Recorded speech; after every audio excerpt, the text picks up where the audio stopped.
чанде пеш барои як гурӯҳ намояндагони васоити ахбори оммаи вилоятҳои Суғду Хатлон дар шаҳри Душанбе пресс-тур ташкил гардид. Дар доираи ин чорабинӣ нахуст иштирокчиён аз дафтари кории Азия Плюс дидан намуданд. Мақсад аз ташкили пресс-тур ин пеш аз ҳама огоҳии бештар пайдо кардани рӯзноманигорон аз фаъолияти кори расонаҳо ва ҳамзамон табодили таҷриба байни ҳам арзёбӣ карда мешавад. Баҳманюр Надиров, муовини сармуҳаррири гурӯҳи расонаҳои Азия Плюс дар бораи ин расона ва фаъолияти он дар замони имрӯза маълумот дод. мо имрӯз бисёр шод ҳастем ки гурӯҳи журналистон аз вилояти Суғд, аз вилояти Хатлон, аз дигар канори ҷумҳурӣ ба офиси мо ташриф оварданд. мо кӯшиш кардем дар бораи раванди корӣ дар Азия Плюс, дар бораи таърихи корӣ, таърихи Азия Плюс ва умуман фаъолияти худамон маълумот диҳем.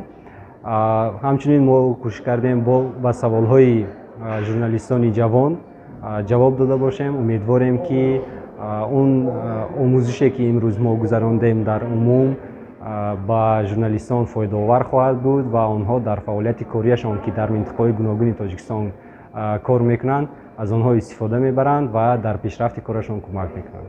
Сипас иштирокчиёни чорабинӣ ки 20 нафарро ташкил медоданд бо кори рӯзноманигорон аз наздик шинос гардиданд. чуноне ки зикр гардид, ташкили ин гуна пресс-турҳо барои андохтани таҷриба, омӯхтани роҳу усулҳои муосири фаъолияти соҳа мусоидат хоҳад кард. бояд гуфт ки чорабинии мазкурро Ассотсиатсияи машваратчиёни халқии ҷумҳурии Тоҷикистон дар доираи лоиҳаи таъмини дастгирии иттилооти ва ҳуқуқӣ ба намояндагони васоити ахбори омма тавассути ислоҳоти ҳуқуқӣ дар Тоҷикистон роҳандозӣ намудааст. баъдан сафари намояндагони васоити ахбори омма аз вилоятҳои Хатлон ва Суғд дар идораи радиои Ватан идома ёфт. директори генералии радиои Ватан Супон Ҷалилов ба иштирокчиён дар бораи таърих ва фаъолияти радио маълумот дода, ҳамзамон ба саволҳои рӯзноманигорон низ посух гуфт. таъссуроти хеле хубам низ гирифтем аз рафти кор, фаъолияти худи бахши радио, газета ва яъне рӯзномаи он бохабар шудем, масалан кормандони он идора чӣ гуна кор мекунанд ва боз мубодилаи афкор кардем миёни ҳамсабақони худ, масалан ҳамкасбоне ки аз вилояти Суғд буданд, аз вилояти Хатлон буданд, суолу ҷавоб кардем. ин фикр мекунам як таҷрибаи хубе аст, таҷрибаи аввалин бор аст ки аз тарафи баъзе ассотсиатсияҳое аст ки барои журналистҳо мехоҳанд мусоидат кунанд дар фаъолияти журналистикашон. ин як танкони ҷиддӣ мешавад дар фаъолияти минбаъдаи ҳамин журналистҳои ҷавон ки онҳо аз шароит ва будубоши ин расонаҳои бонуфуз ки дар Тоҷикистон бонуфуз ҳастанд дидан мекунанд, аз фаъолияти инҳо ба худ як таассуроти нав ё ки як чизи наве меомӯзанд, дар оянда дар фаъолияти касбияшон истифода хоҳанд бурд.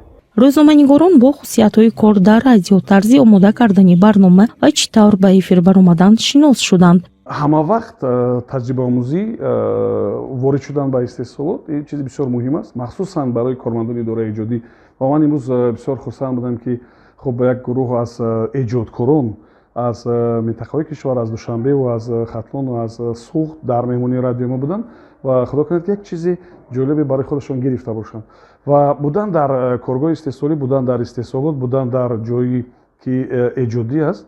خب اگر برای شما کدام یک لکسیه هم نخوانند، خود دیدن همین فضا، خود وارد شدن به این فضا در ذهن شما بعضی اندیشه‌ها را بیدار میکند و خواه نخواه شما را به کدام یک فکر کردن وادار میکند.